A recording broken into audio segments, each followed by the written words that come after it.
Hello, and welcome to Raised by Horror. Raised by Horror is a podcast for grown-up latchkey kids of all genders and orientations whose proxy parents were horror films and books. We're your hosts, Violet Blue and Richard Cagri, with showrunner Scotland Simmons. Check out raisedbyhorror.com for more info.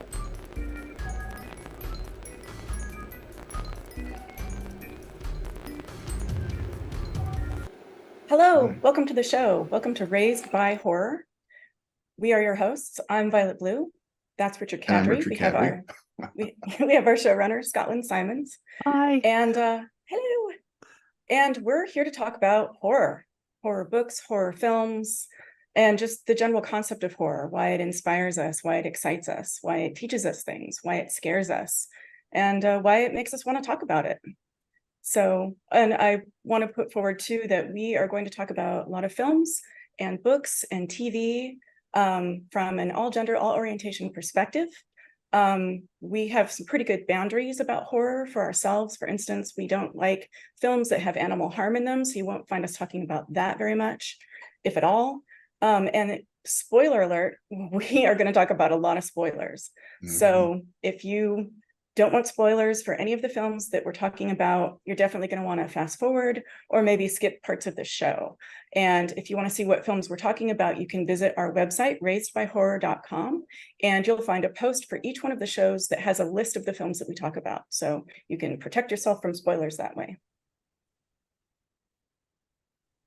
So our show today, our first show, is about films that scared the shit out of us as kids.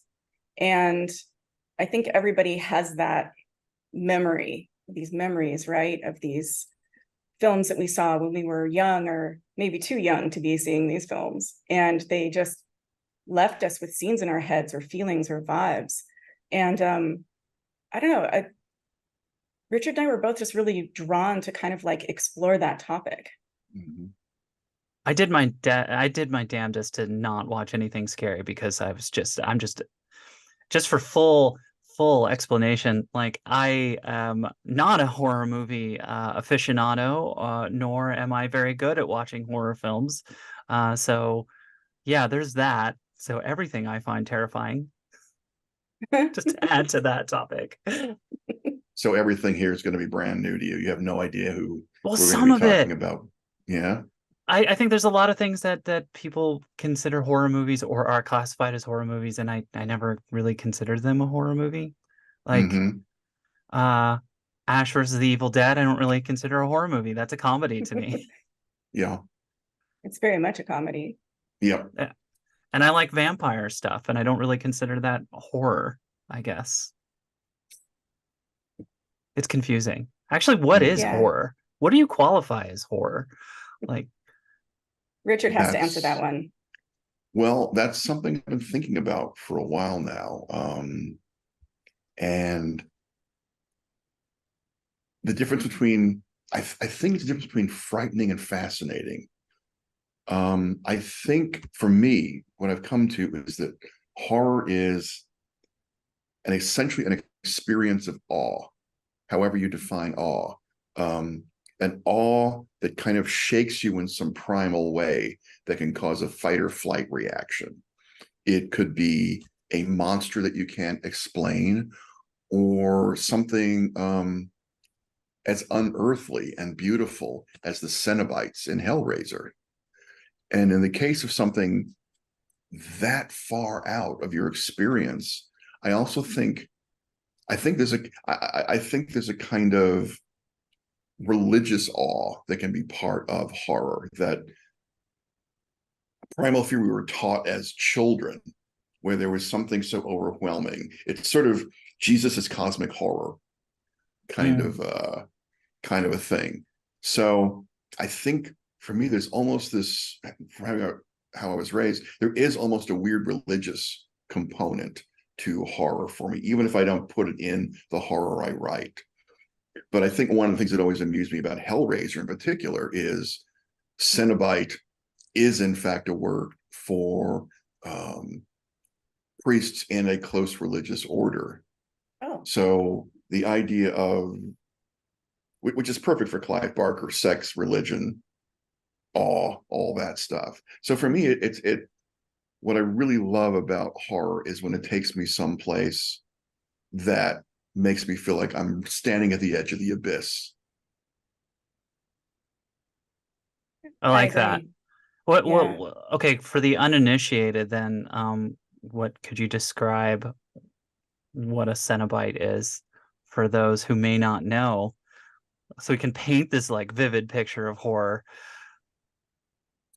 Well, the classic Cenobite is Pinhead from Hellraiser, and that's the easiest image you can find. If you Google that, even though Google is kind of useless these days, if you Google Pinhead Hellraiser, you will see an amazing image. And if you just Google Hellraiser Cenobite, you'll see some astonishing images, all of which came out of Clive Barker's brain because he did paintings of all these creatures. He's a very good painter too. In fact, I have a tattoo of one of his paintings, Oh, cool. I didn't know he and was a painter. he's a very good painter and is rep by a big gallery in LA. Oh wow, that's Wow. super cool. Yeah, Oh, and so yeah, I think the Cenobites are these creatures that exist beyond time and space and walk that borderline between pleasure and pain, and again, in a way that kind of brings up awe because it's not just obviously there's SM component to it, but the way they take it so far into an otherworldly version of that it's again it's SM combined with cosmic horror. It's SM fucking stars, or being fucked by stars. okay. Yeah. I can kind of see the attraction. But they're also, I mean, it's horror, so they're also really scary. And Yes. that's an important component to horror for me is the awe that you describe. I'm as an atheist, I don't get the religious context as much, though I Mm-hmm. appreciate the ritual and I appreciate the trappings of traditions, with religious things and the the strange mythologies and stories and things like that that come with it. But it's the terrifying aspect of it, right? Like where it's like where horror for me in that context is like it pokes that part of your brain that you didn't know was there to be poked in a way where it's Mm-hmm. like, oh, so initially seeing Hellraiser when I was younger, it didn't scare me, but it was horror for me because it was not just because it was gory or grisly or anything like that, which it certainly is, but it's more along the lines of it's the puzzle box that opens and you can open it by accident sometimes, but it also is a component of you that opens the box that you can't Mm-hmm. control, and it's this place that's always been waiting for you that you didn't know was lurking, waiting for you. And the box opens this tear between the worlds. And you have no choice. You go in there and then you suffer in creative ways, endless ways. And, it's something you always wanted, but at the same time, it's something that you can't escape. And Mm-hmm. it's, like all of those things, it was sort of like, as a concept, that's terrifying. Like that's really scary. And that was a concept I hadn't thought of before. And so for me, like the aspect of awe was like, wow, here's this thing I never thought of, and that's one of the things I love about really good horror films and horror books, particularly, is being shown something that I've never seen before, or being introduced Yes. to an idea that I've never been introduced before, or that sense of discovery when you're surprised about the way something turns out, Mm-hmm. and the extra thrill ride that if it's scary, Yeah. like roller coaster sort of a thing. Mm-hmm. I think Were you scared of monsters as a kid? Because I was not. I grew up with monsters and they were my friends. Creature from the Black Lagoon was a really early one for me. And I loved the look of the creature. And Yeah. I think after that, just monsters became just part of my world and they just didn't scare me anymore. Yeah, same. I was never like, monsters didn't do it for me. It was never werewolves or Mhm. Frankenstein's monster or any of that stuff. And and definitely not any of, I wasn't afraid by any of the religious monsters either. So for Mhm. instance, The Exorcist I thought was hilarious. Yeah. I was just like, ah ha ha, there's pea soup, it's really funny, and she's just like, ah, fuck me, Jesus. And I'm like, ah ha ha ha, oh my God, that's hilarious. And some of my friends are like, oh, that's horrifying. And I'm like, that didn't work for me. Yeah. So those, like, the typical monsters, with one exception that I'll definitely bring up when let's get into these films, because there's one exception Okay. to what I'm I saying. But I have the one typical too. monsters didn't really do it for me. It was other things that really, really scared me. Um, yeah. I don't know, from my perspective, no, I loved monsters and made up creatures when I was a kid. Like they also like were my friends in my head. I Exactly. unfortunately went to Catholic school, and so religious things like really tortured my brain until I exited that whole situation to a place now where I don't believe in anything, which is great. Um, but yeah, no, honestly, the thing I found the most horrifying growing up was people. Like Yeah. the monsters are Oh great. yeah. I just hate people. They're the perpetrators of all the horribleness. Like, and at least from my Mhm. perspective. So I It don't was Well, know. pretty there's that clear to whole me. horror that's not monsters. It's for me, what scares me more than monsters is that kind of human-based horror. Texas Chainsaw Hmm. Massacre, Yeah, I hate it. Wolf Hmm. Creek, stuff like that. Hmm. That's the Yeah. harder stuff. I can watch monsters dismember people left and right, and it doesn't bother me at all. But Leatherface and people like that. That's what I find scary in a primal way. Yeah. Don't get me wrong. I love a good creature and I love a good monster, especially new ones that aren't traditional ones. But Hmm. growing up, it was really clear to me, watching, creature features and the afternoon frights on TV and stuff like that. It was just really obvious to me that monsters were actually just misunderstood people. Like, Hmm. I totally got that. They're just my Unless they friends. were insects. Unless they were insects. Okay, talk That's about and we're it. going to get into that later. Let's go. Let's do it. You want to go? Yeah, go Yep. for it. All right. I am going to look at notes along the way here because some of these because I want to get right on some of this. But talking about insects, 1955's tarantula. It comes out of those 1950s nuclear post-atomic bomb, post-Nagasaki, post-Hiroshima nuclear fears, in which you had a run of giant animal and insects movie. I saw this as a kid on TV, and I don't know if it gave me arachnophobia or if it just triggered the arachnophobia that I have to this day.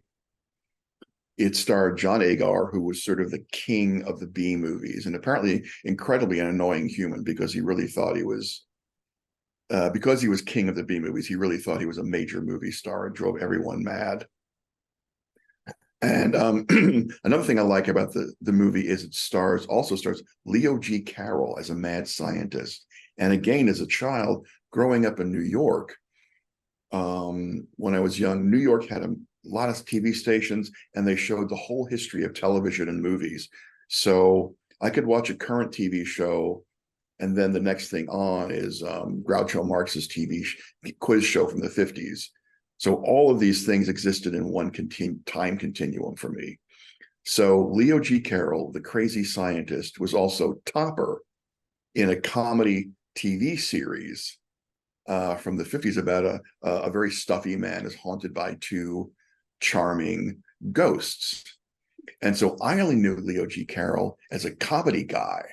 And then suddenly Oh, he's a mad scientist making giant insects. And that was very hard for my brain to wrap around. And that's the wonderful part about tarantula is it makes no sense on any level because you have Leo G. Carroll, the scientist. He says in the population of the world is expanding, and they're like by 1980, by the year 2000, there will not be enough food for people. So I have a formula where I am going to make everything giant. So as you look around his lab, you see a giant rat, which is like, all right, a giant rat, because all scientists use rats. Okay, Mhm. fine. Next to that is a giant guinea pig. Yes. And as a child, it's puzzling, but then you grow up and learn, okay, a lot of people eat guinea pigs in the world. And then right Yeah. next to that is a tarantula the size of a man. And that is not addressed at all. No one at any point asks, why did you make a giant spider? That isn't addressed. They're not delicious. They're not delicious. And so, of course, there's a fire at the lab. The tarantula is gets loose and runs around the desert doing giant spider things. And what's shocking is the movie isn't that badly made. It's actually fairly well made for the kind of a really cheap B movie from the 50s. And one of my favorite moments is that we have the giant spider. He runs off into the desert. And then we don't see him again for like a good 25 minutes. And the giant spider doesn't show up again in this really good, I don't know if it's a Freudian moment or if the scriptwriter knew what he was doing, but like right when the male and female lead are kind of getting romantic, the giant spider that's when the spider causes a little avalanche and kind of rolls up over the hill. Ugh. Right. And, you know, it's mostly a movie about fear and for the characters trying to wrap their brains around not just a giant insect, but again, the nuclear implications of all this. And because when they try to kill it, they try to blow it up with, they shoot it, obviously, because they're idiots in the 50s. And this giant building-sized spider is not going to notice their stupid little bullets. But then they try to blow it up with dynamite. That doesn't work. So then they call into the Air Force, and the Air Force sends in jet fighters with missiles. And then the missiles don't work. Nothing works until suddenly someone shows up with napalm. Oh. Was And it all the cultural and political stuff that goes along with napalm and napalm finally is the hero of the movie. Wow. Napalm finally wow. kills it. But if you're a little kid afraid of spiders, a giant spider is scary. A giant burning spider is Ooh. really horrifying. Is Was that the part that really scared you It when you were was. a I mean, the kid? giant spider was terrifying, but then it was engulfed in flames, and then just these burning legs Wow. sticking out of this ball of flames. Creepy. Just tore me up. Wow. I mean, I part of feel me is like, why didn't they just make a big cat? I feel bad for the big spider. Yeah. It was such wonderful script writing. It was like, again, yeah, we're gonna make stuff for the world to eat. I don't know. Let's and he wasn't trying to grow vegetables. I mean, there was the deadly Right. mantis, which has the same premise, where they're trying to grow giant vegetables, and then some locusts get in there, and then they turn. No, I'm sorry, that's not the mantis. I'm sorry. Beginning of the End. Sorry, that's the grasshopper movie. Mm, But it's the same premise. We're going to make giant stuff with nuclear isotopes, and then all the right. insects are going to grow giant. But at Wow. least that movie was about food. Tarantula is just I'm going to make something we can have for a sandwich and a giant insect because Yeah. that's For logical, lulz, I guess. right? Science laws. Wow. Was that the first, like, do you think that was like one of the first films that scared you as a kid? It's the first one I remember. It's Okay. not the first one ever, but it's the first monster that really Right, scared me right. because, like I said, Creature from the Black Lagoon, Frankenstein, all that stuff never got to Hmm. me. But that spider, I have a real primal thing about spiders: the way they move, the Hmm. way they have too many damn eyes. Yeah. Basically anything to do with spiders. Oh, and the other great part about tarantula to scare you as a kid is there are close-ups of the giant spider coming to eat you, And then they Oh. have reversals. They have spider cam. So Oh, we look down from the spider's point of view as it goes down to gnaw on people. wow. Okay. So That's it's just perfect movie if you're scared of insects. right. It's pretty gross. So, And we know okay, it's not an so insect; it's an arachnophobe. It's an arachnid. So don't yell at me for that. right. Don't put something in the comments section. I know it's an arachnid. Yeah, don't actually us, man. Um, so you've got me thinking of mine because like tarantula is black and white, right? Yes. Yeah. Um, yeah, and so for me, the first one I can remember, and it's just the most ridiculous film, but I can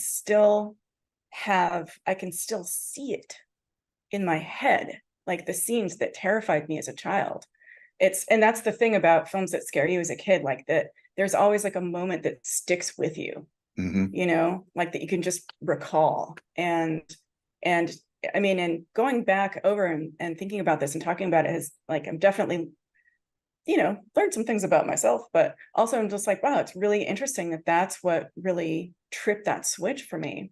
And for me, it was, I can't remember, I was at someone else's house. I was really young. And it was afternoon TV, and there was a black and white movie on, and it was Invasion of the Saucermen, which Mm. is from 1957. And it's just, it is the dumbest movie. Like, it is just so ridiculous. It's like, it literally takes place in a place called Hicksville. Like, it's an American, it's Hicksville. Aliens come down in a saucer and they're going to attack the town for reasons, alien reasons, I guess. Yes. And Those are your little guys. yeah. And so they come down, and there's like, lovers at Lovers Lane, and there's like a really dumb, eloping backstory going on with that. And then there are two drunks, two like grifter drunks, that are like, they're in a nearby area to the Lovers Lane. And the couple that's the main protagonist, kind of like, they go, they decide to leave, and as they're driving away in their car, they bump over something, and it's an alien, and they get Mm. out and they're like, it's an alien, we should run and tell the cops.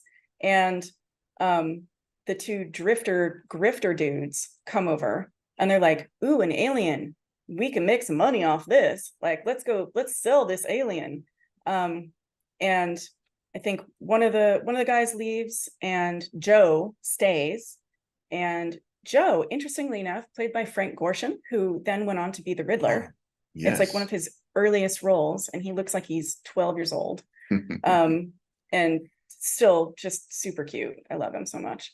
And you can actually see some of the early iterations of like his physicality as the Riddler, in his acting, being drunk and stuff like that. But anyway, long story short, Joe stays with the alien. Other aliens show up, and they're pissed because you killed our dude. So they kill Joe, and they swap Joe's body for the alien. And the way they kill is basically like needles come out of their fingertips, Ooh. and they inject their victims. And according to the story, they inject them with alcohol, which is just, don't ask me why they chose that. But anyway, so that's creepy. And then of course the kids come back and with the cops, and they're like, nah, you killed a person, there's no alien, you kids are crazy. And the kids are like, you don't believe this because we're kids. And that's kind of like one of the running themes then, is basically like gaslighting these two kids, right? Because no one believes kids. In the meantime, the aliens begin their assault or whatever, and they're unkillable, of course. But the thing that really got me was, so, looking at the aliens now, and I can see like that, it makes total sense that like, other films and TV shows since then have taken their inspiration basically from the way that these characters look. But as a little kid seeing this on TV, it's very dark. It's filmed very dark, and the way that it's lit, these things looked absolutely terrifying to me. They were wet, and shiny looking, and they're small, and it was like, you know, filmed sort of in like swamp and woods and stuff like that, and they were just, they scared me so much. Like, these, just seeing these creatures, I was just like aghast. And then I was afraid that I was going to run into them or see them somewhere. And there's also a particularly grisly scene where they go, you know, it's Hicksville, so they end up on a farm and they go messing with some cows, and a bull gores one of them in the eye, and it's pretty graphically portrayed, and that like just burned an image into my head as a child. And for a very long time I was really worried about like little disgusting shiny creatures, you know, moving with kind of a group mentality, you know, that couldn't be killed, that were, you know, were something that I would like come around a corner and see, you know, while I was outside walking at night or something like that. So totally dumb film. Like, it's ridiculous now to think of being scared of it, but I do remember, and I still kind of feel some of the initial terror that I had when I first saw those creatures. And I was like, and they were like nothing I'd ever seen before as well. So as a little kid, it was like shocking. So Yeah. very Anti-munchkins looking at coming for you. exactly. I mean, eventually they were killed, and the thing that killed them was light. So Sure. it's very silly. Isn't 57 is also the year that Sputnik went up. So that makes sense for flying saucer kind of horror. Because we were all Yeah. scared in 57, right? Oh, Everyone. sure. Yeah, I think a lot of it too, I didn't expect it. I didn't expect that on TV. I didn't expect to see anything that I saw. And also it was out of context. I hadn't been watching the rest of the film. It was just like suddenly there were these terrifying things on there, and I was just like, ah, Yeah. and you know, nightmares and bad dreams and stuff like that. I think it's another thing they used to use in movies like that. I mean, you had your saucermen with their big eyes. And I can think of a couple of other 50s kind of horror science fiction movies that had a similar setup, and they couldn't do big special effects, but they could put in gore, like the eyeball thing. And I can think of another film, I think it's Fiend Without a Face, perhaps, where Lee Van Cleef in an early role shoves a blowtorch into another alien's eye and melts it. Ooh. And wow. Eye stuff. Yeah. Giant alien eyes. And Yeah. again, we can do gore even if we can't do anything flashy. I think there was something regulations around that. If you were doing violence to another human, it counted as one rating. But if you were doing violence to something else, creature made up make believe kind of thing, it didn't count in the same way. I could be completely wrong on this, and I'm sure people in comments will fix and correct me on this, but I could swear that there's a thing associated with that. Probably Wouldn't true. surprise It me. makes sense. Yeah, totally. I mean, part of remnants of the Hays Code hung around till the 70s. So True. I'm sure that there were I'm sure that somebody had rules like that. I remember writing for TV very early in the 80s, and one of the weird rules they told us is you can have jeopardy but not danger. And no one knew what that meant, but that was the rule. What? Right. No one could define that, but yeah, jeopardy but no danger. Are they trying to cause you pain? Or are they just actively trying to cause you pain as an employee? Of like, okay, you're a writer, you're sitting in this room, you may cause jeopardy, but no pain. It's like, hey. Okay, so what was the monster? There was, Richard, you said there was one monster version of a monster. Tarantula was sort of was my monster. Okay. But still sticking with black and white, 1963, 63's The Haunting still scares me to this day. I think it's the best made American haunted house movie above all others. Interesting. And I know people are going to argue with me about this, but The Haunting really really, really stays with me. And I'm going to make the saucer men go away. Okay. I We're mean, The going to go back Haunting to our is original. just, it's on all the lists, right? Like it's on all the filmmakers' It really lists is. of, best / scariest of all time. But it scared you as a kid. It scared me. I saw it way too young. It's one of those movies. It's a very adult kind of horror. And I saw it, my uncle showed it to me way too young. I don't remember how young, but it was on. We had a couple of channels that showed movies without commercials in New York when I was a kid. And so we just got to watch the whole thing end to end in black and white. And wow, it just knocked me out. It's based on Shirley Jackson's book, The Haunting of Hill House. Mhm. And it's directed by Robert Wise, which is, I think, the other reason that it's so good, because Robert Wise, well, one of his first jobs was editing Citizen Kane for Orson Welles. So he started off with some pretty good pedigree.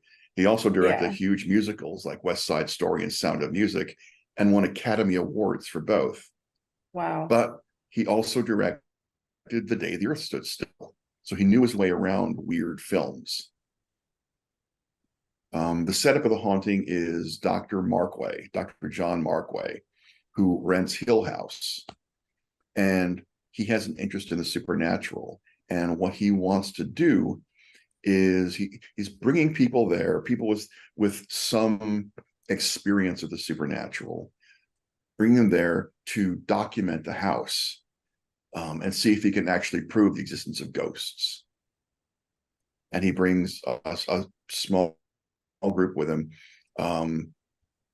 Eleanor Lance, played by Julie Harris, is the star of this of the story. But we also have Theodora, played by Claire Bloom, who is a very early appearance of a queer character in a major mainstream movie. Now she's not portrayed as tragic or hopelessly deviant, and she doesn't die.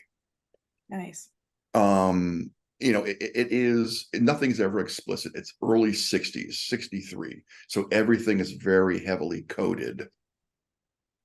But Theodora is there, and on top of everything else, she becomes Eleanor's best friend and confidant. So it was a very interesting use of a queer character in a movie like that.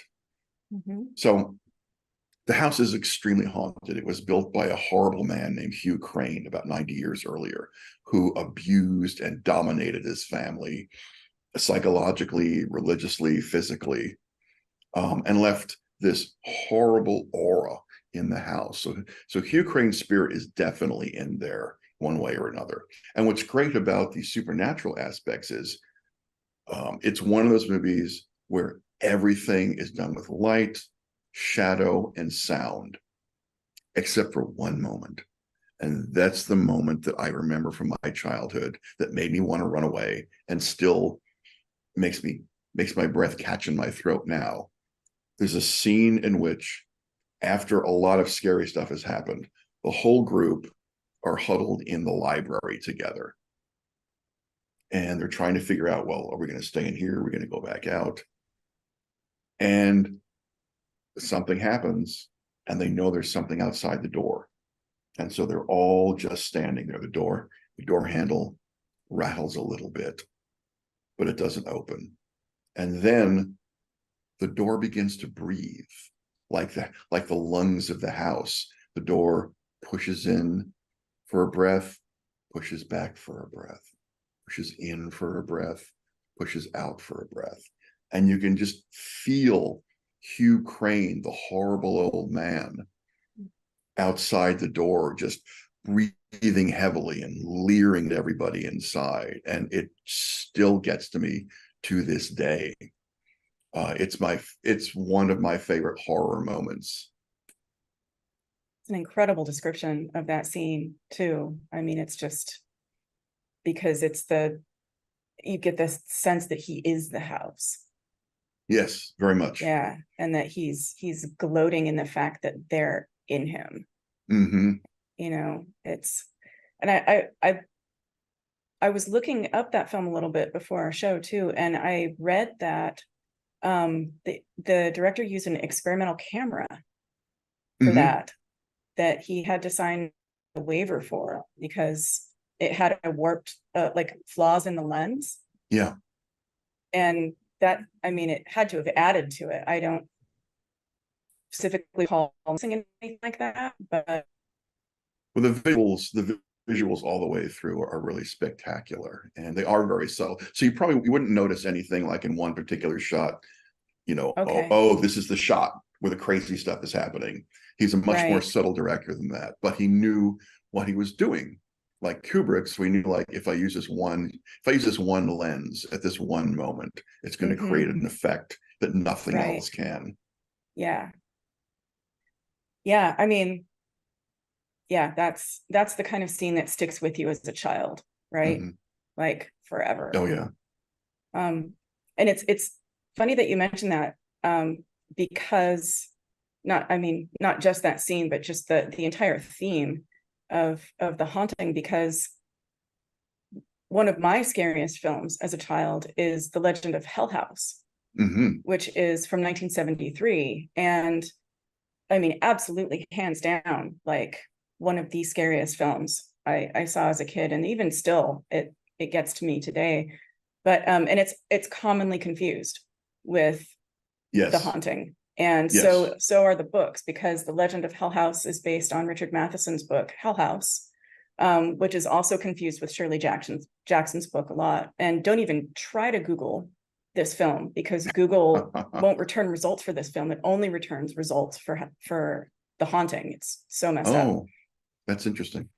Yeah, but the Legend of Hell House it's very similar. It was made 10 years later, though. It was made 10 years after The Haunting, and it's the films, while on the same themes, are far and apart from each other in so many ways that it possibly confuse them viewing. And The Legend of Hell House, again on a similar theme, is there's this house, and it's a big, giant, extravagant mansion. It's extremely haunted, and there was a team of paranormal investigators that were sent in 20 years before the film begins, and they all died or ended up in lunatic asylums or killed each other or became, just that it messed them up. They threw themselves out of windows, things like that. And they originally went there because there was an evil man who was rich and extravagant and owned the house.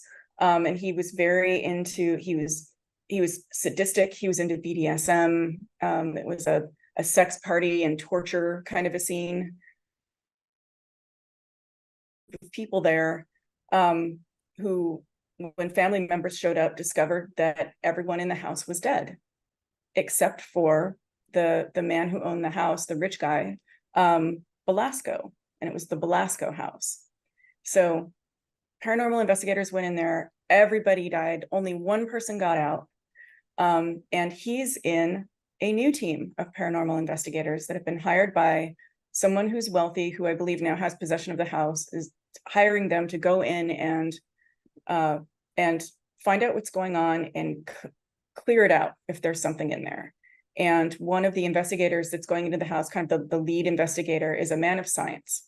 And he believes it a little bit in this sort of stuff, and he's very familiar with it, but he's bringing in computers and machines and things like that so that he can scientifically record it, assess it, and figure out how to get rid of it.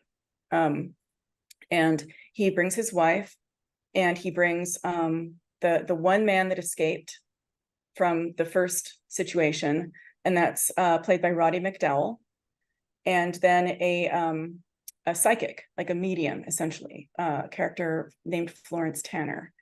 And the house itself is absolutely spectacular, and it's filmed so incredibly and so beautifully from all of these incredibly, like, uncomfortable angles, and in ways where you're constantly looking at the background to try and take in everything that you're seeing. It's just tons of, like, antlers, and there's giant pieces of erotic art on all of the walls. Like every single wall has some sort of nude or erotic painting of some kind.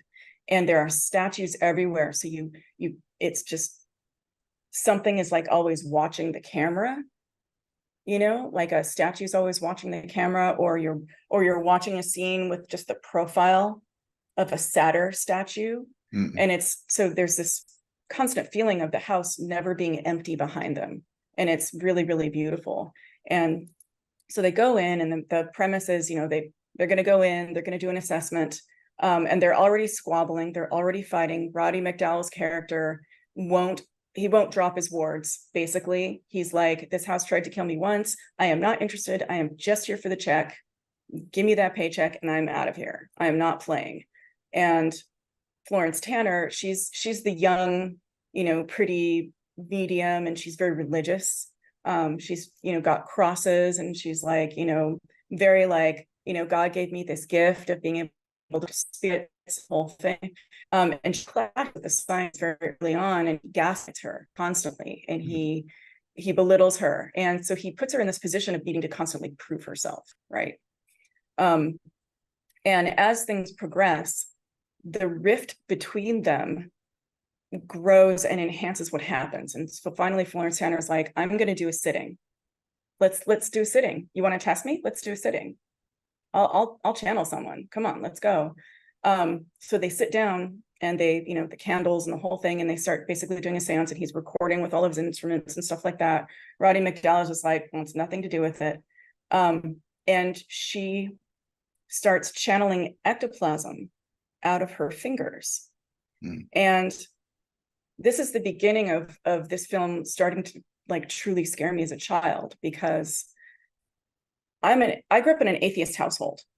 So like I said, Exorcist, things like that, none of the religious themes or any, all those depictions of good or evil, none of that stuff really scares me.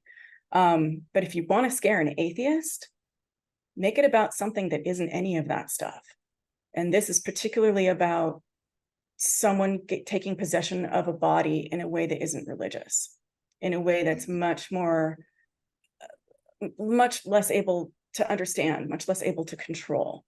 And as the film progresses, Florence Tanner invites this guy to possess her. And that evening, she goes up to her room, and he's in the room with her, and she's talking to him, and you're seeing manifestations. You're seeing a body under the covers in her bed, and she's kind of chastising him. And I'm like, don't talk to that thing like this. And it's really, really terrifying. Later, they go, and this gets worse. So this, the wife of the scientist gets possessed, and then goes downstairs and strips off her clothes and comes onto Roddy McDowall, who slaps her to bring her out of her trance. And then she's ashamed and embarrassed. And it happens again later. And, people are sort of like randomly getting possessed through the film, and they find a body chained in a wall. Florence Tanner decides that it's the son of evil old man Belasco, and they bury him. They do a funeral. They put him to rest. She does the whole religious thing, and she's like, thank you, Lord God, and all of that stuff. They go back into the house, and then things get worse. And she's still convinced that it's the son, and she needs to save the son, and that God is giving her this gift to do this sort of thing. And there's this whole like, her vulnerability was her, her being gaslit, but also her religion, her willingness to just believe and not question these things.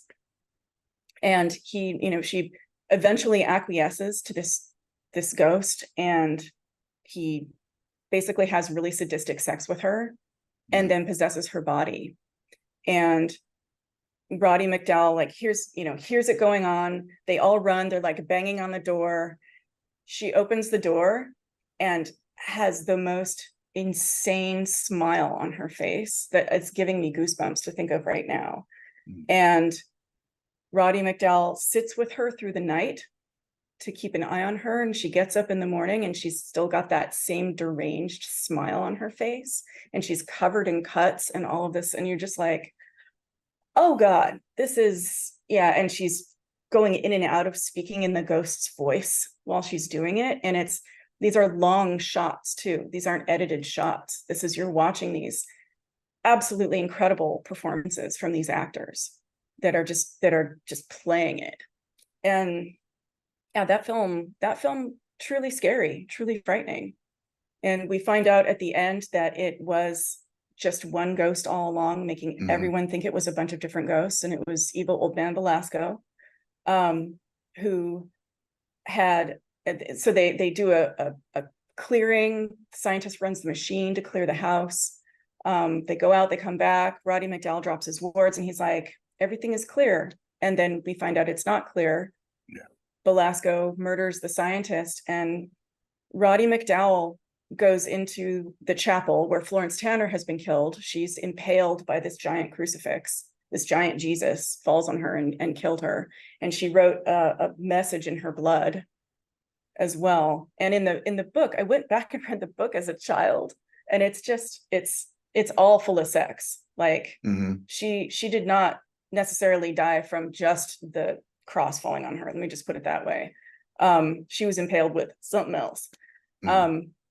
But Roddy McDowall goes into the chapel, and the wife is crying because she's seen her husband, and he drops his wards, and he's like, come at me, man, like, come and get me. And the force slams him, and he comes back, and the force slams him, and he comes back. And that to me was really powerful as a child, because it was the moment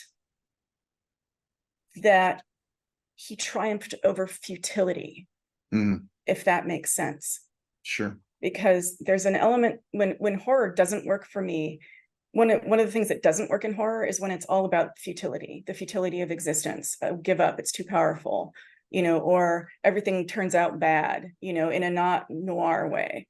It's when it's about futility, to me, I'm like, that's bad horror, like that's terrible. But that's the moment that futility is kicked to the curb, and Roddy McDowall challenges it. The glass shatters.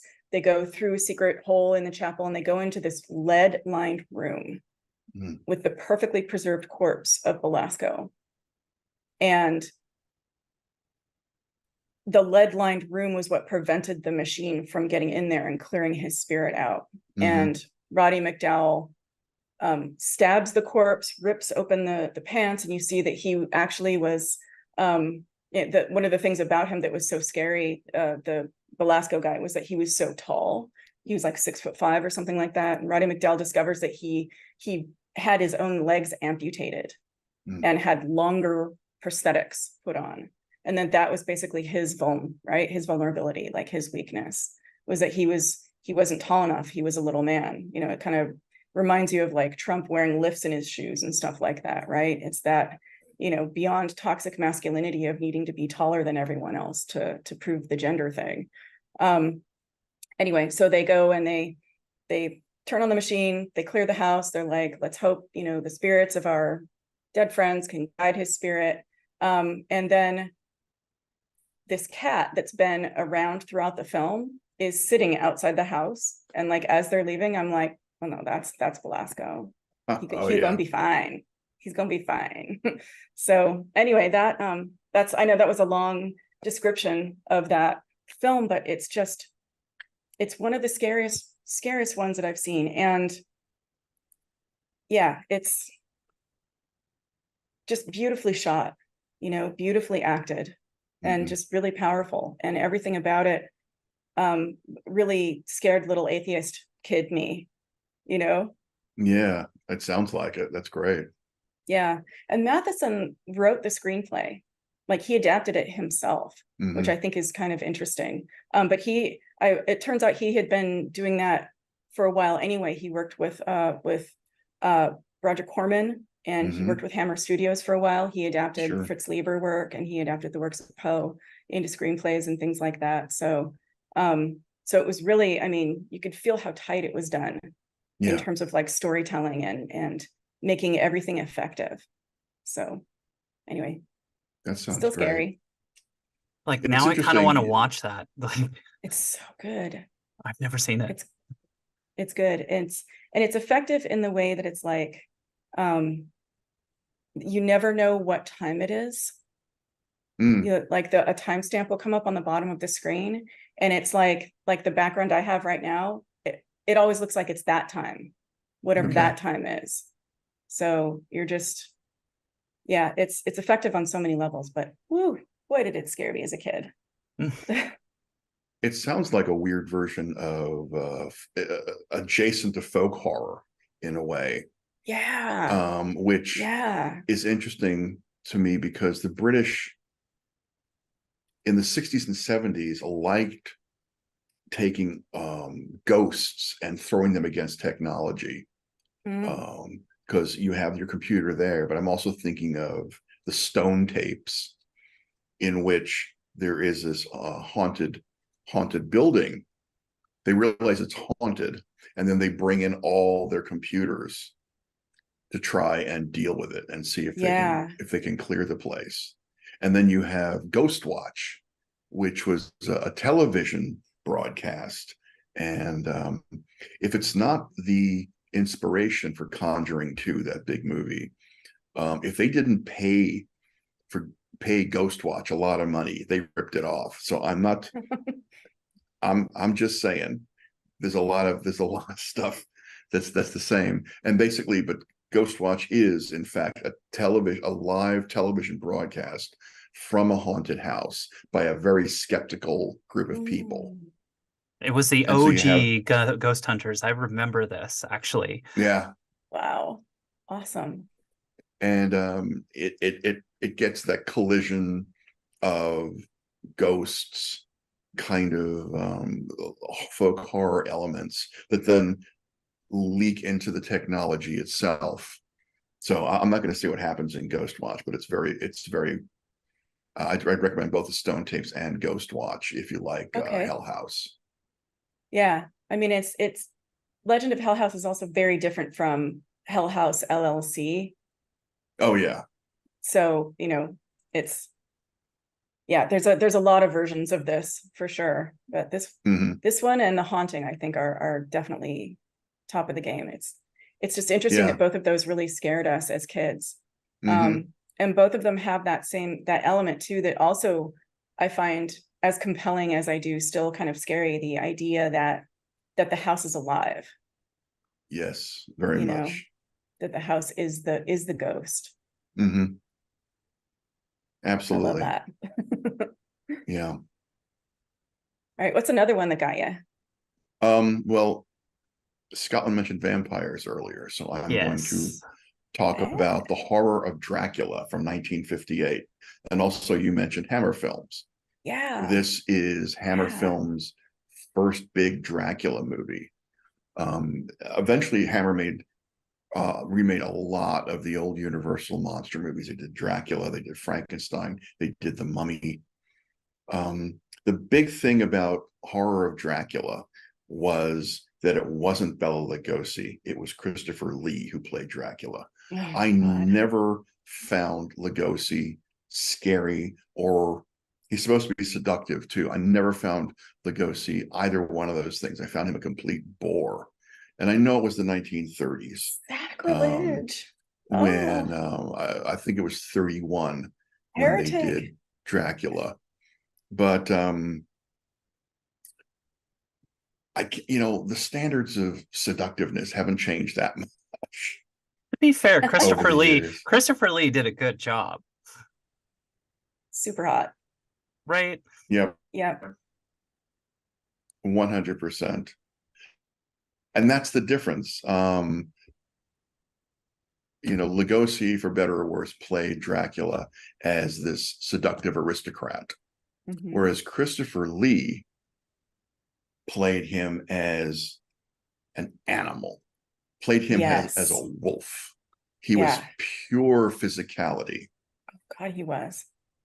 And that's what scared me about him, because I'd been used to vampires that sort of snuck up on you. And it's just like, oh, I'm your friend. And then at the last minute, they bite you. Whereas Christopher, really, I get right at you, Mhm. um, jumping over tables, throwing people around the room. They, he was pure motion. And again, it's Christopher Lee. He's 6'5". He Mhm. fought in World War II in the Special Forces. This is a Mhm. guy who knows how to be physical. Yeah. And what's also fun about the movie, as opposed to the original version of, in fact, a lot of versions of Dracula, which begin with the book, which is Jonathan Harker goes to meet Dracula in his castle in Romania because Dracula wants to rent Carfax Abbey in the UK. So basically, the whole first act of Dracula is a real estate transaction, which is not the sexiest or scariest thing in the world. What Pretty Hammer scary. did, what made Hammer work, is that they completely threw all that out. Everything. They threw out a lot of Dracula. What they did is Jonathan Harker shows up at the very beginning of the movie to work in Dracula's castle as his librarian. So it speeds the story along right away. You're with Dracula, you're with Harker, you're in the castle, you meet the bride of Dracula very quickly. Mhm. You get right into the creepy stuff. And Mhm. in this version of the story, Harker is not a meek, innocent real estate agent. He's actually come to Dracula's castle on purpose. He knows who Dracula is, and he's there to kill him. So in the first 15 minutes, you have everything set up. And it took, in other films, it'd take a half hour to get there or longer. Mhm. So Hammer and Terence Fisher, the director, just jump right into Oh, it. Terrence And of Fisher's course, amazing. Harker fails. Van Helsing, one of Dracula's brides, bites him, and Dracula does not want that to happen to Harker. So Dracula drags the bride away Mhm. and leaves Harker locked in his bedroom. And that's another one of those scary moments, because Dracula throws the bride around the room, and Christopher Lee, threw the stunt woman across the Mhm. room. And then when it came time to dispose of her, he picks her up and carries her out of the room. Christopher Lee picked up that woman, carried her like she weighed 5 pounds. I Wow. mean, this was not a special effect. This was just a huge, strong man just picking someone up, dragging them away. No effort whatsoever. Wow. So after Harker is been bitten by the bride, Van Helsing comes looking for him, and Van Helsing is Peter Cushing. This Mm. is Love him too. Peter Cushing and Christopher Lee's second movie together. They Oh, did 24 cool. movies together in all. The first movie they did together was The Curse of Frankenstein. So this is their first vampire movie together.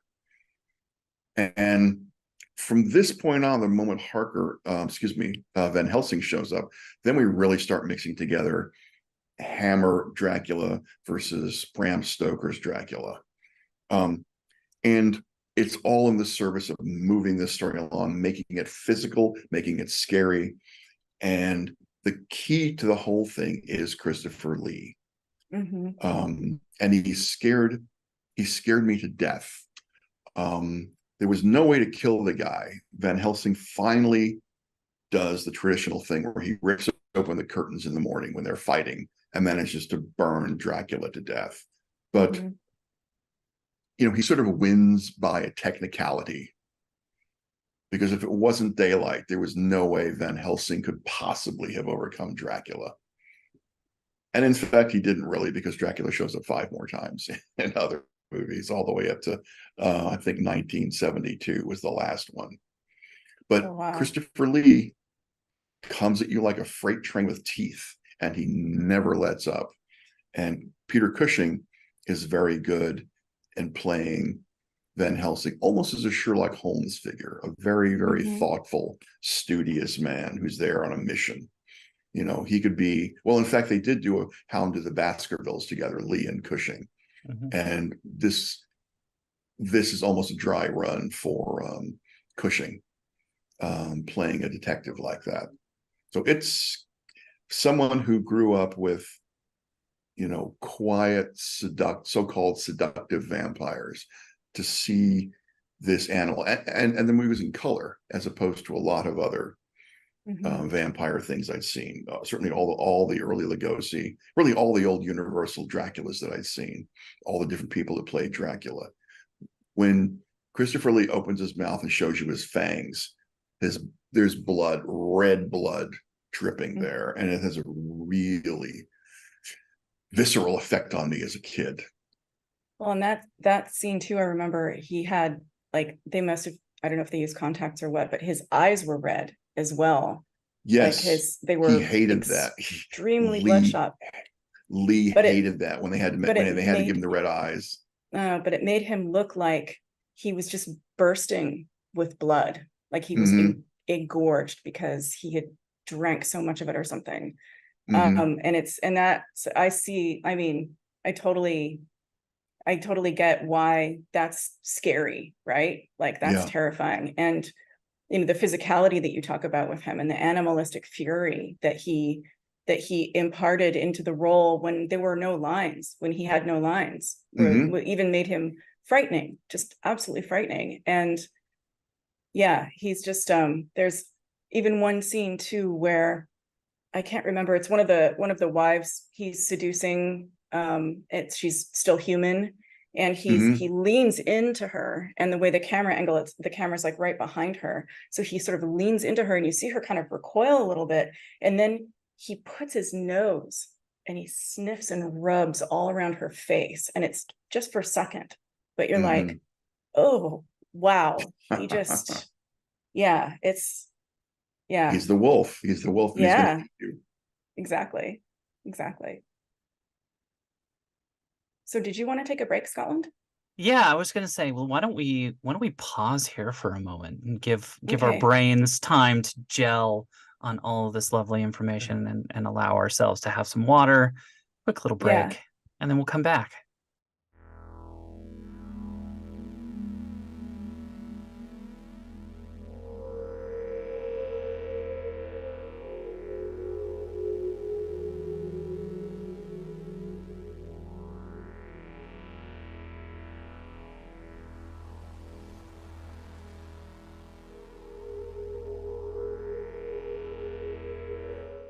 Okay, and we're back with more stories.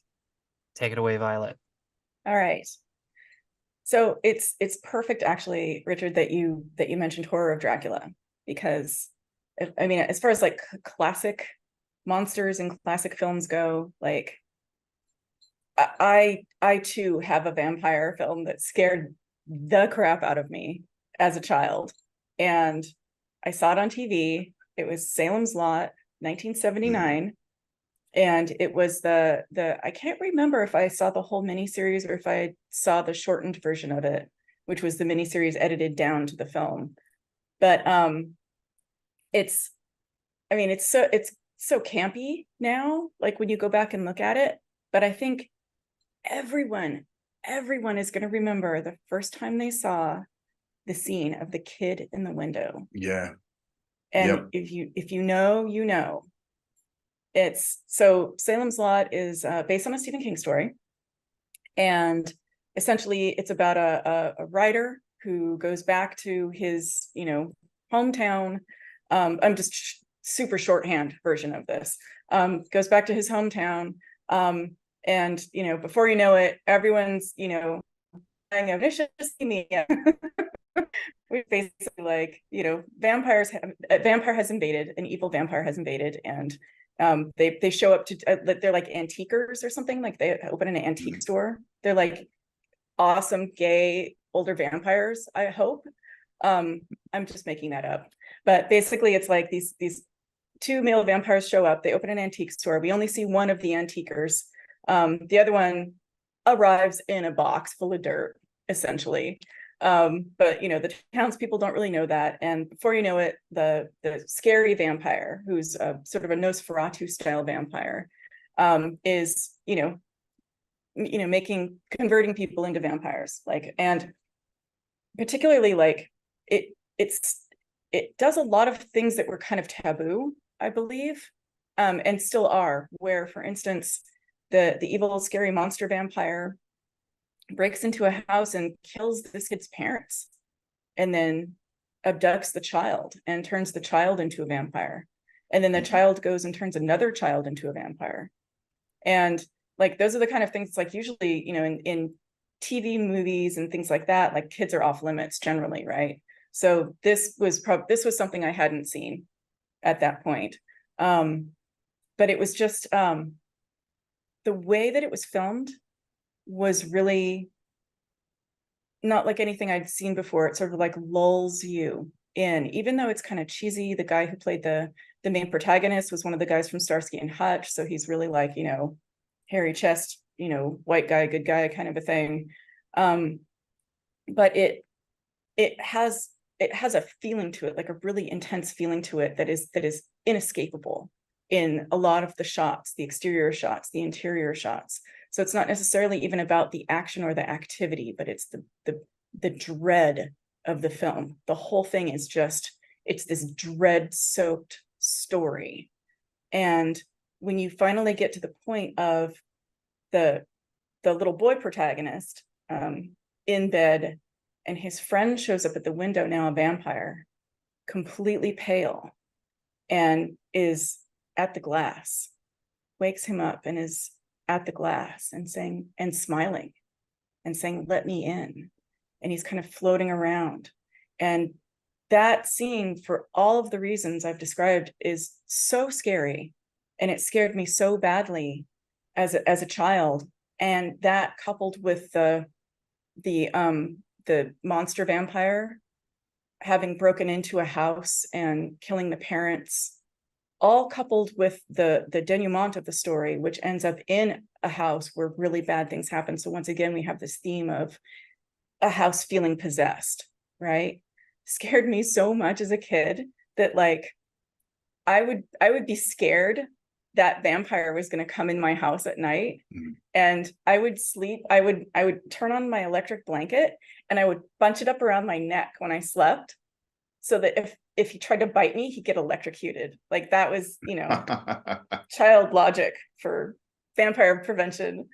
But it really got to me. Like, that whole thing really got to me. And now that I've like taken the time to go take a look and do some research about that series and that film, so it turns out the director was Tobe Hooper.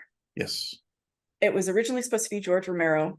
And the trivia and the lore says that Romero didn't do it because he couldn't do it with the budget they had, which doesn't make sense to me, because it had a $4 million budget, and Carrie, which had a theatrical release, was 1.3 million at the time. So I feel like Romero maybe backed out for other reasons, but for whatever reason, Tobe Hooper ended up directing it, and it was right after he'd done the Texas Chainsaw Massacre. And I didn't see Texas Chainsaw Massacre until I was an adult. And when I did see it, I was like, this is a fucking masterpiece. Like, this is an absolute masterpiece of a horror film because of so many things. And it's the things that you realize aren't in the film. You never see anyone killed on screen in Texas Chainsaw Massacre. It's all filmed in natural light. You know, so it's the Shining was like that too, where it was like that natural light creepiness. So this explained a lot of why Tobe Hooper made Salem's Lot as emotionally and sort of like effective for your senses as it was and still is. And I also found out that parts of it were filmed in reverse. And I don't know what parts those were, but I have a feeling that some of the scenes where Danny's at the window, because when you first see him, and they didn't do wires, they didn't fly him on wires, they put him on a boom crane. So it was a much more like lowering and moving around effect. I'm wondering if parts of that was in reverse, which is why it feels so unsettling. So there were a lot of really interesting things like that in the film that just creepy crawls under your skin. And as cheesy as it is in hindsight, and as, you know, whatever, like forgettable in many ways, that film scared me. Like, I changed my sleeping habits as a child. You know, I was sleeping with one eye open for a while, for sure. Well, isn't you mentioned your kind of, you know, beefcake Starsky and Hutch hero Mhm. there. But wasn't James Mason the Yes. vampire's sort of Renfield character? Oh, yeah, there were a lot of amazing actors in it. Yeah. But yeah, he was. He would be real. I could see him. I always liked the idea of him pairing up with a vampire because he definitely has the gravitas, Mhm. and he can show contempt really well. Yes. Yes, And I think that was absolutely. really good for his character. Yeah. So it's yeah, that was my only scary vampire film. It's a good one. It's a good one. Thank you. Yeah. I blame Toby Hooper. Yes. Well, I have one more movie that scared me. Still sticking with black and white. That's funny. I hadn't thought of that. I have 3 black and whites. This one's a bit of a cheat because we're talking about movies that scared us as kids. I didn't see this one until I was a teenager at a film festival, but it's Night of the Living Dead. Speaking of George Romero's Mm. 1968 zombie film, which really gave the world zombies. Mhm. The zombies we now know now from a million good movies, bad movies, The Walking Dead.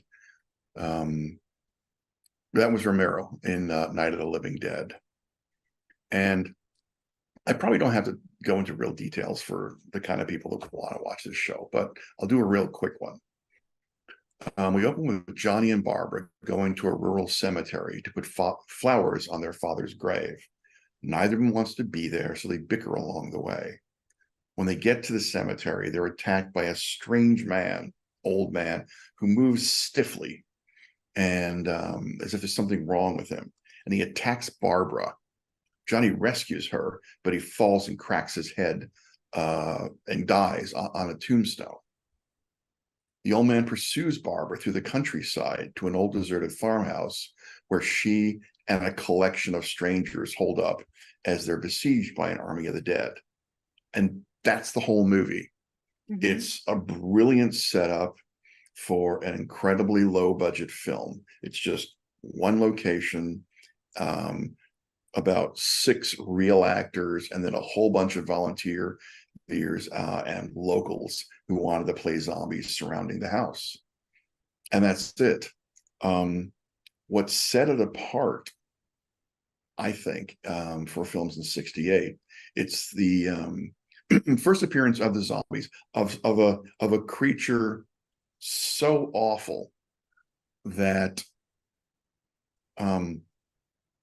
for me, as even as a teenager, gave me nightmares.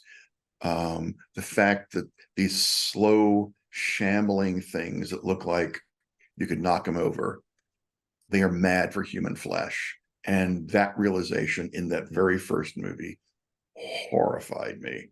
Mm. The other thing in '68 is the hero is a black man, Ben, played by Dwayne Jones. He is brave, resourceful, and the moral center of the film, a very strong character. And Romero says that he didn't cast a black man as the hero of the movie for any reason, for him being black. Whether that's true or not, the effect of Ben on the film in 1968 is really powerful, especially in terms of the ending. Mhm. And the ending is one of the things that truly scared the hell out of me. Mhm. There were 4 things that really knocked me over. The revelation that the zombies eat human flesh, and that very first scene where they do eat the young couple is really shocking. Even now, it's very quiet, not a lot of music, not a lot of stings and stuff to show you how to be scared. It's just the overall sound that I remember is the sound of zombies chewing on meat. Mm.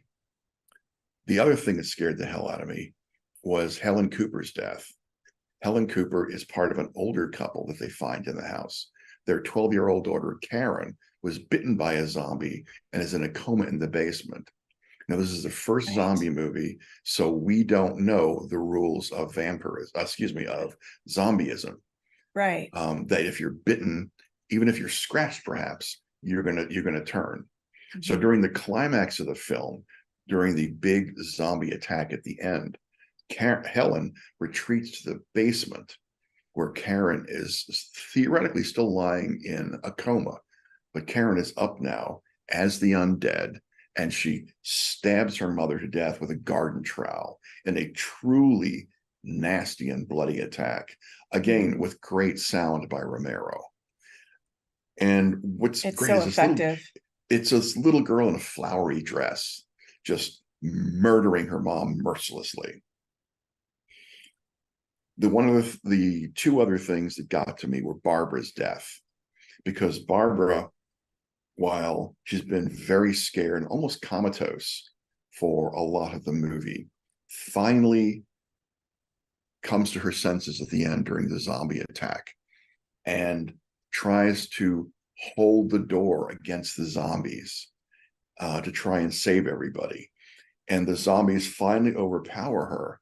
And the zombie that pulls her out of the house is her dead brother. Mhm.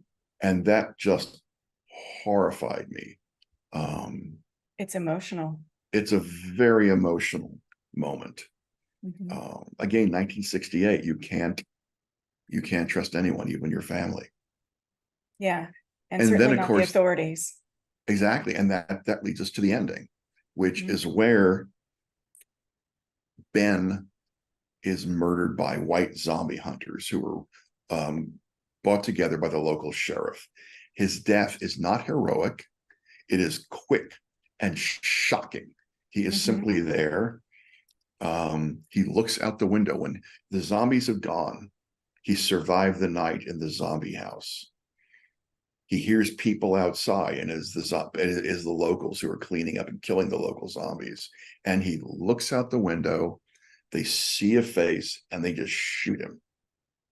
And it's a group of, let's face it, a bunch of white rednecks just Mhm. blowing the head off a black man. And it's so quick and mindless. And it brings us to that question at the end of like, have we become the zombies in that mindlessness and thoughtless uh, attack and willing to kill? So after Ben is dead, the film itself stops, and we go to a series of grainy still images of his of the locals dragging his body out with hay bale hooks, throwing him on the fire and burning him. And you have to ask, if Barbara, a white woman, was the one who put her face to the window and looked out at that moment, would they have shot her the way they shot Ben? And that's, to me, that's for you to decide. Yeah, I saw that film when I was really young. It Mm-hmm. was on TV, and I was um at some house full of adults that my mom had dumped me off at, and it scared me. It didn't scare me in a way that it left me with particular scenes, except for one. Mm-hmm. But I remember sitting on someone's lap. I was very small, and I was sitting on someone's lap, and I asked her to put her hands over my eyes. Mm. So there was like an adult basically babysitting me, who like put her hands over my eyes. And at one Oh. point she leaned over and she whispered and she said, "I can feel your eyelashes." Because I was looking between her fingers. Oh, that's I was great. watching it from between her fingers. That's great. The scariest scene in that for me was the beginning, the opening, when they're in the graveyard. Mm-hmm. Because her brother's taunting her, Yeah. and he's going, "They're coming to get you, Barbara. They're Yep. coming to get you." And you're like, fucking stop it, dude. Like Yeah. it's upsetting the way that he's taunting her. And then while he's doing it, you can just see someone in the background a little bit. That's one of the Little things I bit. think worked about it. It's because it's shot so cheaply and it's all black and white and it's not the best film stock. It almost has that documentary feel to it. It does. Yeah. And especially in those early scenes with Barbara and her brother, it like it's just them bickering. It's not like clever dialogue. It's not anything huge going on. It's just two siblings who've been at each other their whole lives. And now the brother is annoyed that they wasted a day coming to the country, and he's torturing his sister the way he probably has his whole life. And it's so banal. And then the horror hits. And it's just purely shocking and inexplicable in the middle of this fairly domestic scene. Right.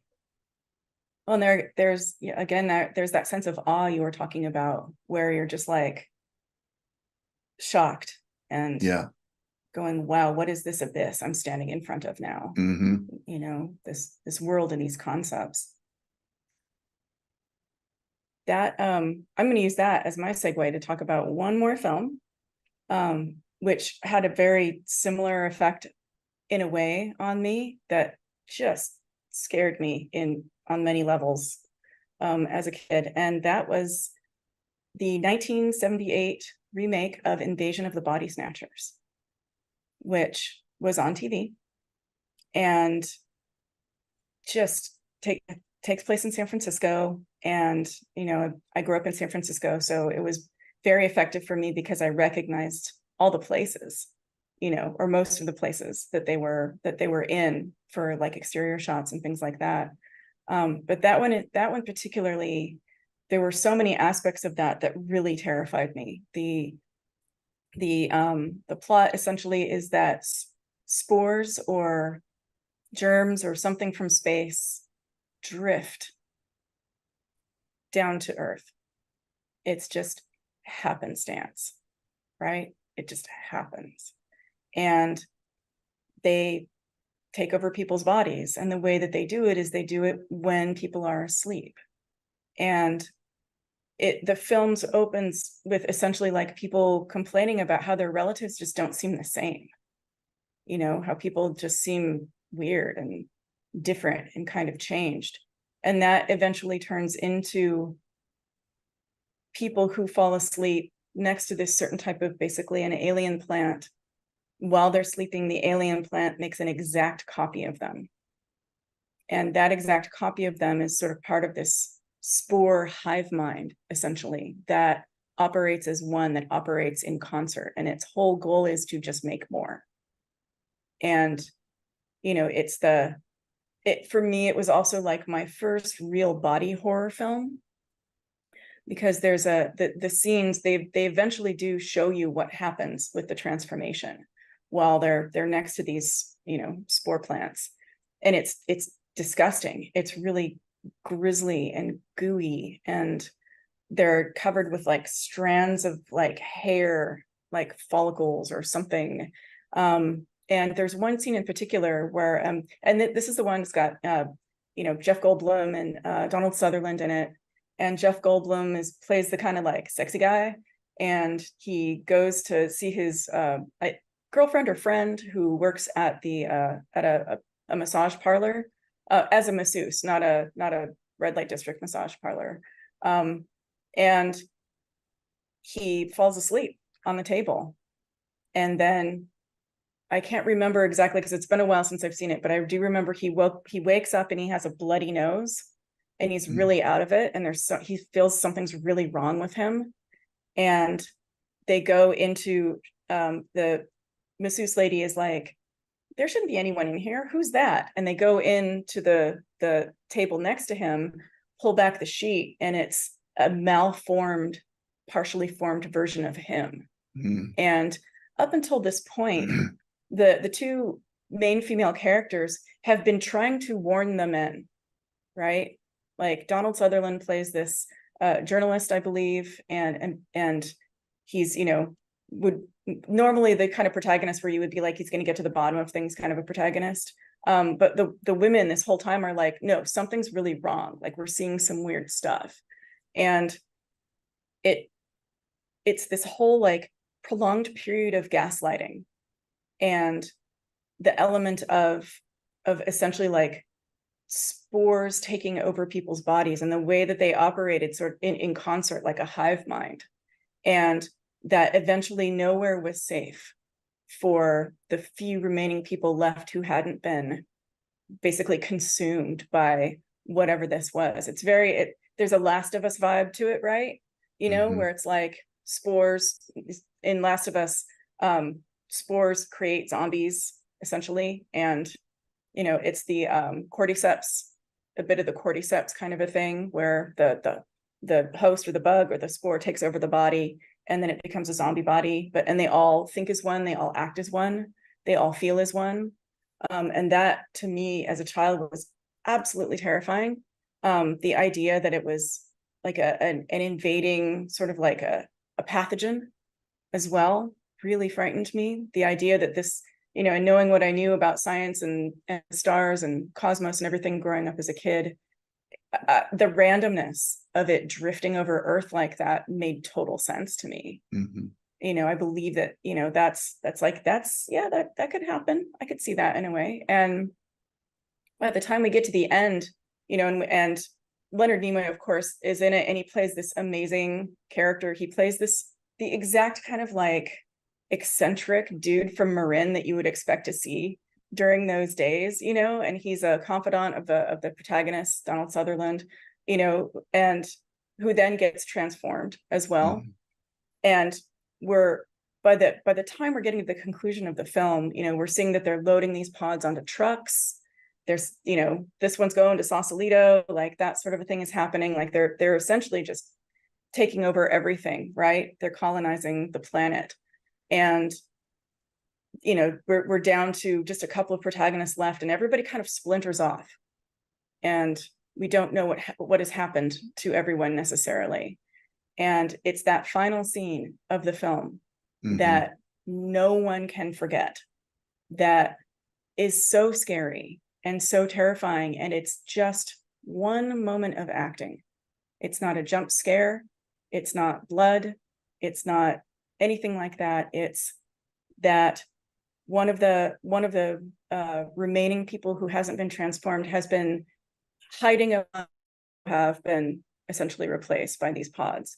And it's Veronica Cartwright, and she sees Donald Sutherland out in front of San Francisco City Hall, and she breaks character from having to act like one of the emotionless, you know, spore people essentially, and is like, hey, it's me, I made it, hey, it's me. She's very like quiet, and she's like, you can tell she's kind of crazed, but she's also just like, you know, let's, you know, trying to find someone else to team up with, you know, trying to find anyone else, because she's been all alone, you know, surviving this whole thing, and was one of the earliest people to try and warn about it as well. And Donald Sutherland just turns around and his whole face transforms in this way that's like, you would think it would be CG or prosthetics or makeup or something, but it's not. It's just what he does with his face, and it's rage, and it's disgust, and it's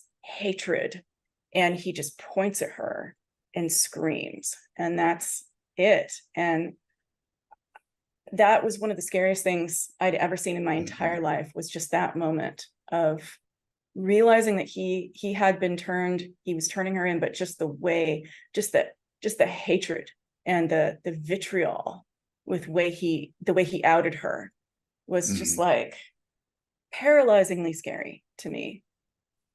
It's one of the great endings to a horror film, I think. It's just Yeah, it's just absolutely. brutal Ugh. and terrifying, and it plays into what I find scary in the movie and scary in life, which is groupthink, which are mobs, Mm-hmm. groups of people who become dumber the more people that move into the group. It's like the IQs drop the more people are in a mob. Right, And that just scares me for in the real world. And to right. see it, the implication this is going to be on a global scale just endlessly terrifying to me. It is. It is. Yeah. And that's, I mean, the Last of Us, the TV series is is effective for that reason as well. Even though you know the conceit already, Right. it's still really scary. It's also really well done, but it's the way that they show the group think of the zombies is just so unsettling. Like I can still see scenes from that in my head now when I think about them, like very vividly. Like there's a scene where the zombies they're basically sleeping in the shadow of a building, and the sun is coming up, and the sun starts to touch a couple of them, and they all roll over. It's like that sort of thing. It's like, oh yeah, they are connected. So yeah, and that's, there's a piece of trivia. Oh, and I have his name. It is Kevin McCarthy in Invasion of the Body Snatchers. In the original, at the end, he's running around warning people, going, trying to stop them in their cars and things like that. And there's a scene in the 78 remake where the same actor is doing the same thing at one point in San Francisco. And one of the fun pieces of trivia I read was that apparently they were doing a couple takes of it on the streets of SF, and a naked homeless guy came up, recognized him from the first film, and told everyone the first one was better. Oh, that's brilliant. Like, that is the most San Francisco thing. That is ever. the most San Francisco. So this Everyone's is like a critic. So this is like a helpful Kevin McCarthy, not like the Kevin McCarthy of these days. Oh God, no. Right. But myself. a very normal naked man in San Francisco. So that's brilliant. Makes me so happy. So Scotland, had you seen any of these films that we talked about? I have seen some of them. I mean, like Dracula for sure. I mean, like I am kind of obsessed with vampires, but that's no surprise to anyone. Yeah, I think for me, like, so my mom loves horror movies, and so that was like on nonstop growing up. Just anything horror related, anything monster related, it was on. So I always caught a lot of these via proxy, but I don't know. It just always kind of sent me in the wrong direction. But I have a couple that stand out for me. The one that kind of freaked me out a little bit. I was very into Egyptology when I was growing up, so I was just like reading books nonstop about all this stuff. And then I watched the movie The Pharaoh's Curse. It's a 50s movie, I think 56, 57, something like that. It's very much a early 1900s exploration team goes to Cairo. They go into a tomb, and mummy comes up, and the curse comes upon them, and they have to go, kind of battle against that and deal with it. But it's like they're so meek and meager in the way they kind of approach it, that I found that really, really interesting. And I think the bit that I'm trying to remember this too, like that as a kid that freaked me out, there's one scene where they're in a tent, and this is before they kind of like some horrible stuff happened. And I'm not describing this very well. One of the main protagonists fell into one of the tombs, and their like arm was ripped off or something. It was very strange. But later they're in their camp, and they see this shadow, and it's like this cat-shaped shadow right before like the mummy bursts in and gets them. And it freaked me the heck out to like no end. I was like jumping at shadows for weeks. Like it was so strange. Like we had our cat at the time. I'd see the shadow of the cat, and I'd be like, "Oh no, it's over." Like this is little 9-year-old me just being like, "No, this is over. This is over. This is over." It's a really fun film. I highly recommend it. It's super dorky and kind of plays into that wonderful period of really estranged Egyptology kind of exploration films.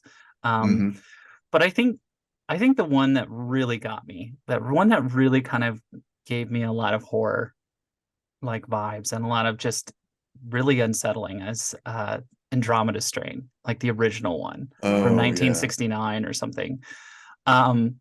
Mainly because it's basically centered around the outskirts of Las Vegas, where I grew up. So I was kind of horrified from the perspective of that's where I lived, because everywhere they were in the Mhm. desert seemed so familiar to me. And so they have Oh all these yeah. like wrecked buildings and they're on roads. I mean, they filmed it not far from where we lived. I'm not even sure if my dad worked on it or not, because he was working on films at the time in that area. Like it was a strange film from the sense of like this strange virus kind of like attaches itself to a ship, one of the Apollo capsules or something, that crashes back Mhm. down and mutated to not only turn the person's blood into powder. Like that was Right. the first scene that was like really creepy, was like they to check the person, they cut open the wrist and all this red powder starts pouring out of it. And I was just like mortified by that. I was just Hmm. like, oh, okay. Well, I'm not okay with this. But it was the fact that it not only got people, that it just started eating the machinery around them, Mhm.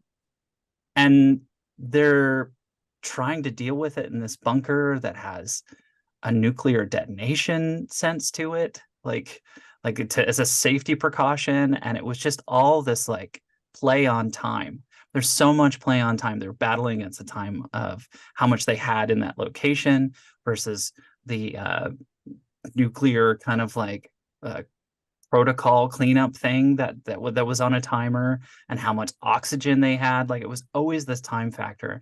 And so it was just like genuinely terrifying the whole Yeah. damn time.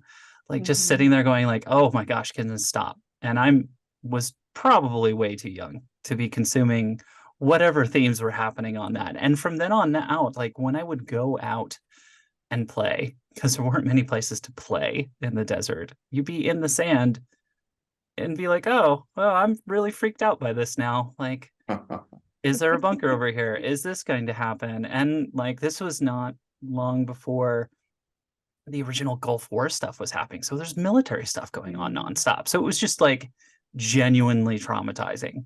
Mhm. Unlike a real world, you live in it. There's other things happening in the real world, and then this, and I was confused in the sense like, is this real? I wasn't young enough Hmm. to Right. discern kind of the difference between the two of them.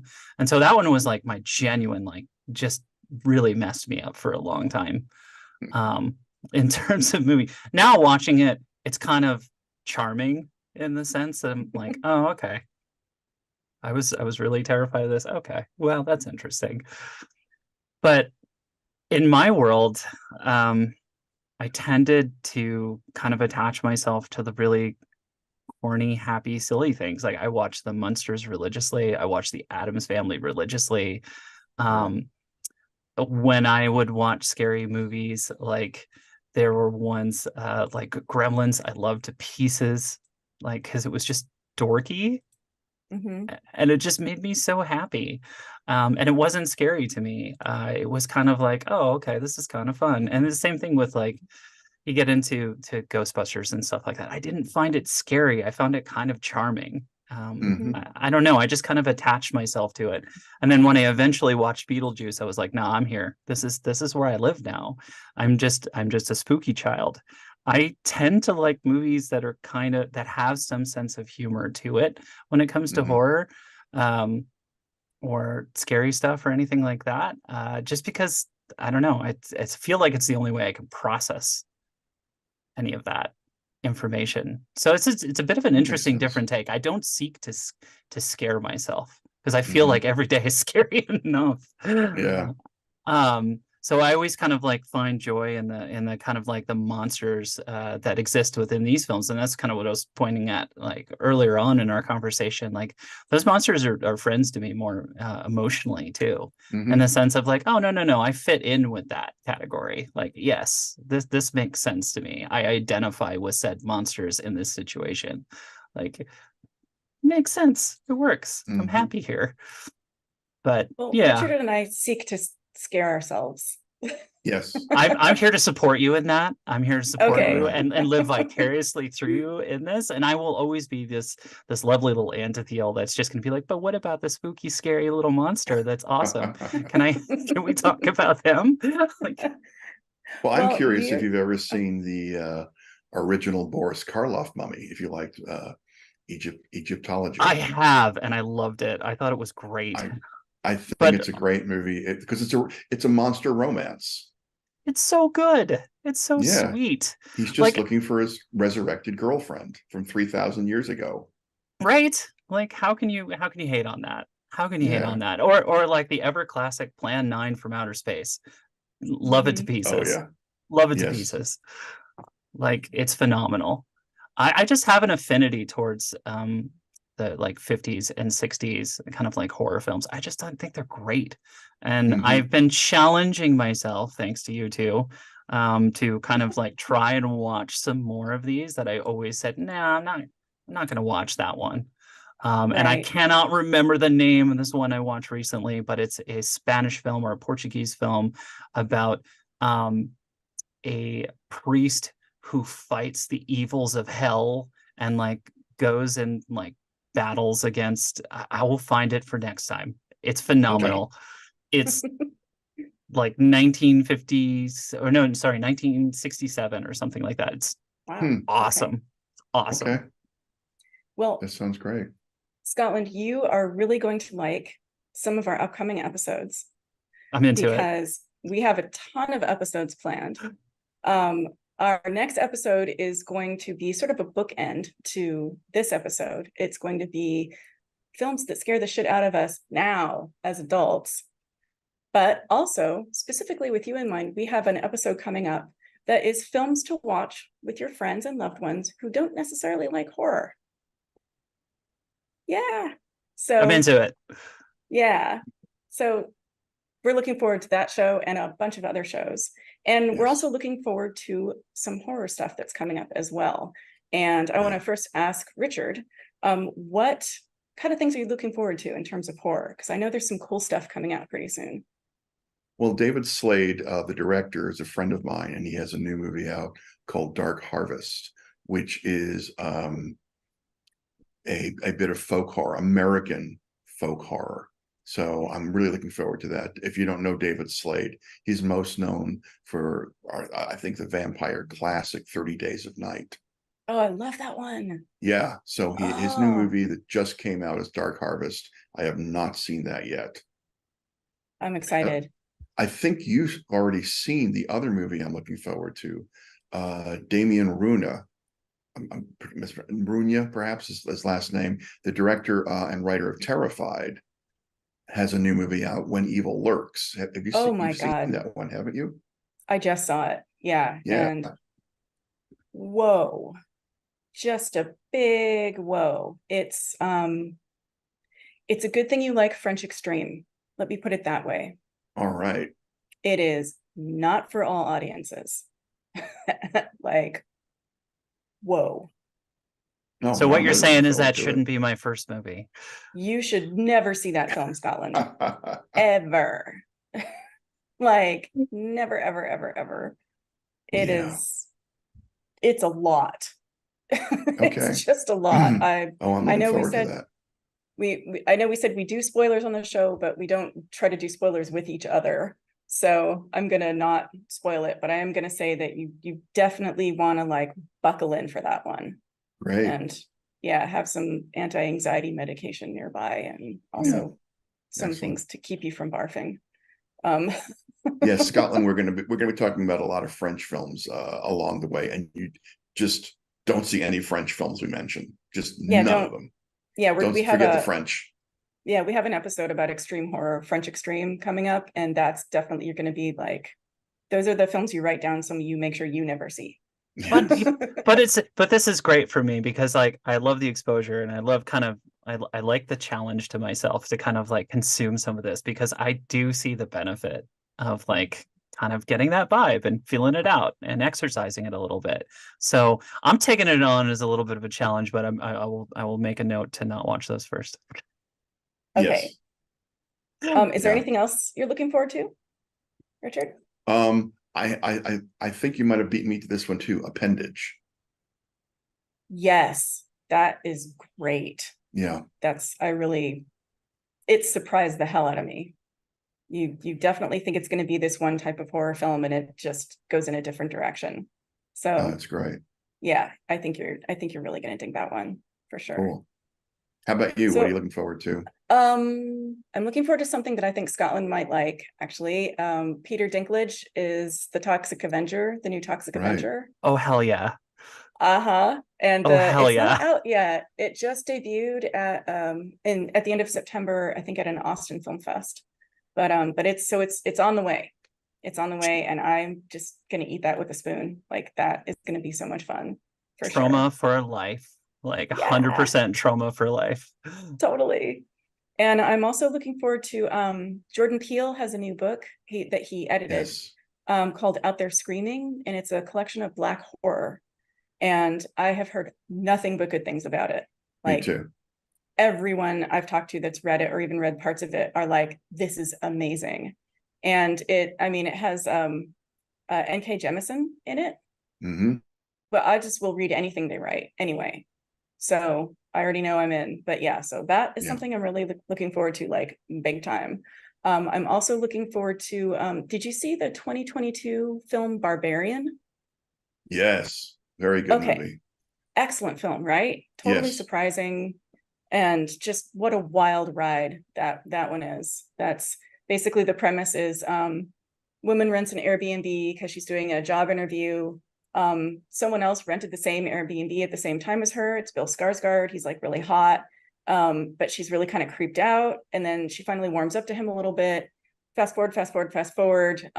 There's a monster in the tunnels under the Airbnb, and they capture women and keep them captive. And it's just like, there's a big scary mother monster figure, and the whole thing, it gets really dark. And they are going to make a video game out of it. It's going to be a first person shooter That's video insane. game. Yeah. That's So that, insane. I was like, when I read that, I was like, ooh, I want to play that one. I'm not a big survival horror fan in terms of Yeah. gaming, because survival horror does stuff that I don't like in terms of they make the player be very ineffective. Like, they Mhm. make it all about running and hiding and being scared, whereas I like to fight the evil. Like, some survival horror will be like, here's you're trapped in the haunted school, but the only thing you can defend yourself with is hiding and pencils. And then you Right. can't find any pencils. There are no pencils anywhere. And then you get one pencil and they break. And then later in the game, they give you the ability to make pencils, but you can only carry one pencil at a time. And you're just like, stop crippling What the about main, chair? Like right? So stapler. I know. So I'm hoping that with Barbarian, they'll make it so that, like, the first person shooter can actually do some shooting and killing of monsters. But that's Oh, going to be that's really great. cool. That And sounds then terrific. one more thing I'm looking forward to is this little book, you might have heard of it, called The Dead Take the A Train. It's by these two writers. I really This dun book. dun. Uh-huh. Yes. Which looks amazing, by the way. Two of my favorite horror writers. Yeah, it's a Absolutely great cover. We got really lucky with this. I wrote this with Cassandra Caw, and gorgeous. it is a gory cosmic horror rom-com with a huge body count. Yes. Just And that's all my catnip in one spot. yes. So with a queer romance in the middle of it. So Perfection. that's Sign me up. Yep. Yeah, I want to get the audiobook, actually, of that one. the audiobook is really great. The cool. narrator is just tremendous. Oh, I love it. I'm really I happy love with it. that a lot. We both are. Oh, that's great. Yeah. Who's I'm narrating? also I was gonna say, who's narrating it? Of course, I Oh, sorry. completely drawing a blank. I'm sitting here running through names in my head, and I should have written it down, and I apologize to the narrator for not remembering their name. It happens. But I'll mention it on the next episode. We'll put it in the notes for this show too. Yes, we can do that. For sure. For sure. But yeah, Cassandra Caw, is that how you pronounce it? Yes. Okay. Big fan. Big fan. Like, I think I've read everything they've written. I think it was Nothing But Blackened Teeth. Yes, that was a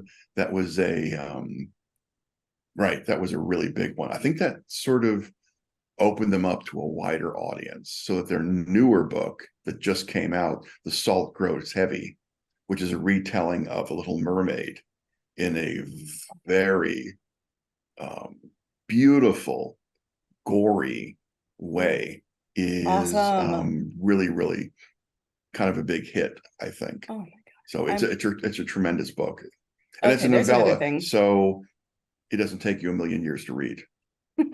That's okay. I could read anything they wrote at any length. I mean, nothing but Yeah. Black and Teeth inspired me as a writer. Like it scared me and thrilled me, and I had to go back and read it again. But also as Hmm. a writer, I found myself returning to passages to just kind of go, wow, how did they shape that scene? Like that's amazing. So Yeah, and they have amazing prose. yeah, so we a lot of good stuff to look forward to, Yeah, including more episodes of the show. more episodes Mhm. of the show. And to be more self-serving, I have 2 more books out this year. Yes. My first story collection, The Secrets of Insects, is out from Subterranean Press. Is that And horror? It must be that horror is too. horror. That's a lot of horror Yeah, and dark fantasy.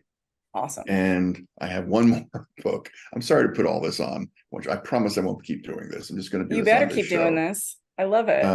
The Pale House Devil Oh, that is the first part of a new trilogy. 2 hitmen,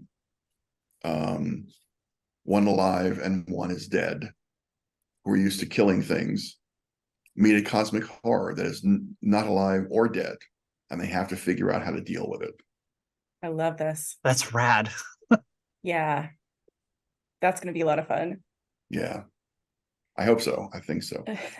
There's one other really nice story I want to mention. That's Wild Spaces by C.S. Coney, and that's a if you like your families messed up, it's a really good one. And again, with a really big dose of horror. But what made me more uncomfortable than the horror aspect was this disintegrating family. And, one member of the family really is toxic and it brings the whole family down. And reading it, I kept thinking, that's one of my uncles. And so that Oh, really got under my skin. awesome. So I really recommend that one too, Wild Spaces. Thank you. And the Scotland was kind enough to pull up the name of the narrator for The Dead Take the A Train, Natalie Naudus, who does an amazing range of voices because there's a lot of characters in that book and Oh, manages to that's make each fun. one distinct and really fun. I love that. All right. Well, I think we're good for this show. We Yeah, got I through all think of our childhood trauma, horror trauma together. I'm sure there's plenty more, but we have to actually charge people for the therapy build hours that they would need Yes. to process through all of those. So we'll spare people that unfortunate amount. All right, everybody. Thank you so much for tuning in to Raised by Horror. You can find out more about us at raisedbyhorror.com, where we've got a little blog going. And we also have a Ko-Fi if you want to support this crazy haunted hayride. And we also have a YouTube channel. So come on by, recommend us, say hi, and welcome along. Do it now. Subscribe. Do it. Thanks, everybody. Okay. Thank you. Bye. Bye. Okay. Finito. Sweet. All right.